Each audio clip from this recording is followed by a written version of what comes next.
ನೀವು ನೋಡೋಕೆ ಕಡ್ಡಿ ತರ ಇದ್ರೆ ನಾನು ಹೇಳೋ ಈ 5 ಟಿಪ್ಸ್ ನ ಫಾಲೋ ಮಾಡಿ ನೋಡಿ, ನಿಮ್ ಲುಕ್ಸ್ ನೆಕ್ಸ್ಟ್ ಲೆವೆಲ್ ಇರುತ್ತೆ. ಟಿಪ್ ನಂಬರ್ 1, ಆ ಪ್ಲೇನ್ ಶರ್ಟ್ಸ್ ಹಾಕೋದನ್ನ ಫಸ್ಟ್ ಸ್ಟಾಪ್ ಮಾಡಿ. ಪ್ಯಾಟರ್ನ್ ಅಂಡ್ ಪ್ಯಾನಲ್ ಶರ್ಟ್ಸ್ ನ ಪ್ರಿಫರ್ ಮಾಡಿ. ಪ್ಯಾಟರ್ನ್ಸ್ ಹೆಂಗಿರ್ಬೇಕು ಅಂದ್ರೆ ಜಾಮೆಟ್ರಿಕ್ ಆರ್ ಬಿಗ್ ಪ್ಯಾಟರ್ನ್ಸ್ ತರ ಇರಬೇಕು. ಮತ್ತೆ ಇದರಲ್ಲಿ ಸ್ಮಾಲ್ ಪ್ಯಾಟರ್ನ್ಸ್ ಅಂತೂ ಚೂಸ್ ಮಾಡಲೇಬೇಡಿ. ಟಿಪ್ ನಂಬರ್ 2, ತಿನ್ನಾಗಿರೋ ಫ್ಯಾಬ್ರಿಕ್ ನ ಅವಾಯ್ಡ್ ಮಾಡಿ. ಇದು ನಿಮ್ ಬಾಡಿನ ಇನ್ನೂ ತಿನ್ನಾಗಿ ತೋರಿಸುತ್ತೆ. ಇನ್ಸ್ಟೆಡ್ ತಿಕ್ಕಾಗಿರೋ ಫ್ಯಾಬ್ರಿಕ್ ನ ಚೂಸ್ ಮಾಡಿ, ಲೈಕ್ ಡೆನಿಮ್ ಆರ್ ವೂಲ್. ಇದಕ್ಕಿರೋ ಹೆವಿನೆಸ್ ಇಂದ ನೀವು ಸ್ವಲ್ಪ ಬಲ್ಕಿಯಾಗಿ ಕಾಣಿಸ್ತೀರಾ. ಕಾಟನ್ ಅಲ್ಲಿ ಕೂಡ ಹೆವಿ ಫ್ಯಾಬ್ರಿಕ್ ನ ಚೂಸ್ ಮಾಡಬಹುದು, ಯಾವಾಗ್ಲೂ ಅದೇ ಹಾಕೋಕ್ ಆಗಲ್ವಲ್ಲ. ಟಿಪ್ ನಂಬರ್ 3, ಈ ತರ plain and V neck T shirts ನ ಫಸ್ಟ್ ಸ್ಟಾಪ್ ಮಾಡಿ. Instead crew neck or polo T shirts ನ ಚೂಸ್ ಮಾಡ್ಕೊಳ್ಳಿ.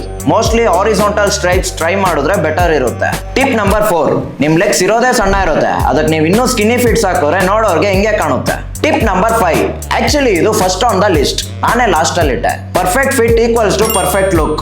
ತುಂಬಾ ಟೈಟು ಬೇಡ, ತುಂಬಾ ಲೂಸು ಬೇಡ, ಕರೆಕ್ಟ್ ಶೋಲ್ಡರ್ ಹತ್ರ ಫಿಟ್ ಆಗೋ ತರ ಚೂಸ್ ಮಾಡ್ಕೊಳ್ಳಿ. ಅಂಡ್ ಈ ಇನ್ಫಾರ್ಮೇಶನ್ ನಿಮಗೆ ಇಷ್ಟ ಆಗಿದ್ರೆ ಸಣ್ಣಕ್ಕಿರೋ ನಿಮ್ ಫ್ರೆಂಡ್ಗೆ ಈಗಲೇ ಶೇರ್ ಮಾಡಿ. ಸಣ್ಣಕ್ಕಿರೋರ್ಗೆ ಅಂತ ಒಂದು ಬೆಸ್ಟ್ ಔಟ್ಫಿಟ್ ಕಲೆಕ್ಷನ್ ನ ಸೇವ್ ಮಾಡಿಟ್ಟಿದ್ದೀನಿ. ಲಿಂಕ್ಸ್ ಬೇಕಿದ್ರೆ ನನ್ನ ಅಕೌಂಟ್ ನ ಫಾಲೋ ಮಾಡ್ಕೊಂಡು ಎಸ್ ಅಂತ ಕಮೆಂಟ್ ಮಾಡಿ, ನಾನೇ ನಿಮ್ಗೆ ಶೇರ್ ಮಾಡ್ತೀನಿ.